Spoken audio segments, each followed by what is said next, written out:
Vallah qiyamət günü olacaq, görəcəksiniz ki, ömrünüzün ən gözəl anlarından biri var burada Ramazan. Burada mən özümə görə demirəm, ha vallah. Yəni Ramazan ayıdır, xütbədə Allah kəlamı, Peyğəmbər sözü, bu məsciddə, digər yerlərdə ibadət, itayət, bunlar çox dəyərlidir adam üçün. Və bu Allahın izni ilə baş verir.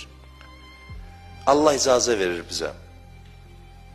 Biz hər il xarab edirik, hər il o bərpa edirik. Hər il qaçıb gedirik, hər il o gətirir bizi. Nə var 5-6 saatında az qalacaq, axşamacan da mələklər başımıza dolanır. Nə olub ki bayan? Nə olub ki 4-5 saat sonra həmən yeməkləri yiyəcək, həmən su içəcək. Heç nə. Nə var 5-6 saat. Sanki bəhanə qoyub ortaya. Yox, mənə görə bu adam yemək yemir, su içmir. Onun nəfəsinə savab yazın. Nəfəs alırsınız, nəfəs. Mələklər dayanmadan yazır. Həm də bu 30 gün İmam Hüseynə təvəssül fürsətidir, bilirsiniz. Bəlkə də hər şey bir tərəfə, bir dəqiqə bir tərəfə. Ya Abdullah, sən bizi Allahla barışdır.